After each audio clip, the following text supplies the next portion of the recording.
Hello అండి, welcome to my Indus మన్పా kitchen. ఇవాళ మనము మిక్స్డ్ వెజిటబుల్ కర్రీ చేద్దాము. అయితే వంట రాని వాళ్ళు కూడా ఇది చాలా ఈజీగా, సింపుల్గా, చాలా టేస్ట్గా చేయొచ్చు.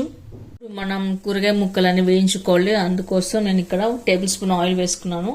ఆయిల్ హీట్ అయిన తర్వాత సన్నగా కట్ చేసి పెట్టుకున్న బీన్స్ వేసుకోవాలి. బఠానీ, క్యారెట్,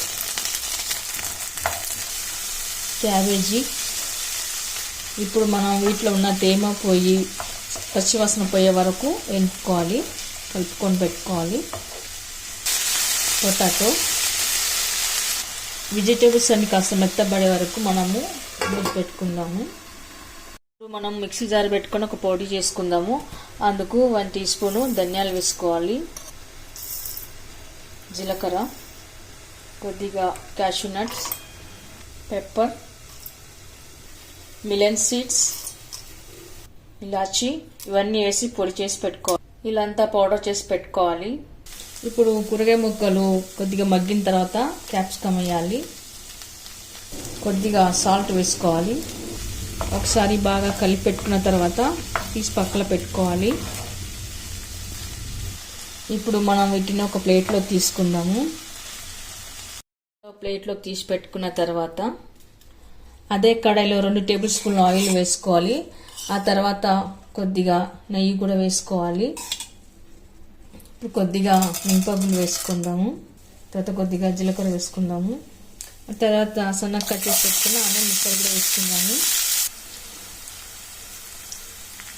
కొద్దిగా పసుపు. ఇప్పుడు మనం ఆనియన్ కొద్దిగా కలర్ మారే వరకు కలుపుకోవాలి. కొద్దిగా అల్లం వెల్లుల్లి పేస్ట్. ఇప్పుడు మనం మిక్సీ పట్టి పెట్టుకున్న టమాటా ప్యూరీని వేసుకోవాలి.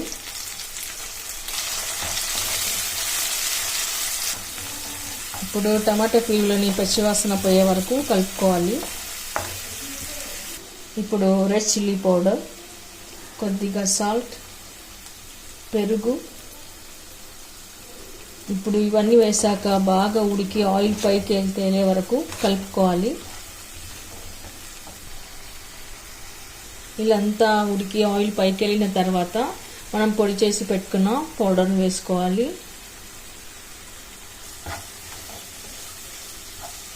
ఇప్పుడు కొద్దిగా ఎండు కొబ్బరి పొడి కూడా వేసుకోవాలి.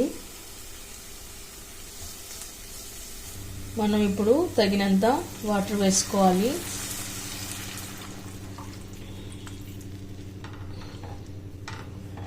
ఆ తర్వాత ఇప్పుడు ఇది కొద్దిగా చిక్కపడే వరకు ఉడికించుకోవాలి. తర్వాత ఇప్పుడు మనం వేయించి పెట్టుకున్న వెజిటేబుల్స్ కూడా వేసుకోవాలి.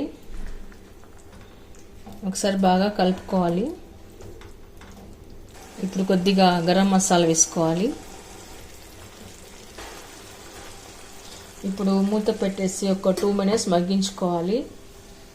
ఆ తర్వాత కర్రీ దగ్గర పడ్డాక కసూరి మెంతి వేసుకోవాలి.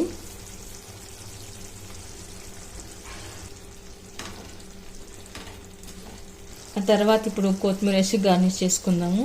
ఇప్పుడు సర్వింగ్ బౌల్లోకి తీసుకుందాము. ఓకే అండి, చూసారుగా ఈ కర్రీ రైస్లోకి, రోటీలోకి, చపాతీలోకి, దోశలోకి, పూరీలోకి అన్నిట్లోకి చాలా బాగుంటుంది. మీరు కూడా ఒకసారి ట్రై చేయండి. మీకు ఎలా కుదిరిందో కామెంట్స్లో పెట్టండి, లైక్ చేయండి, షేర్ చేయండి. తప్పకుండా మన ఛానల్ని సబ్స్క్రైబ్ చేయండి. Thank you for watching.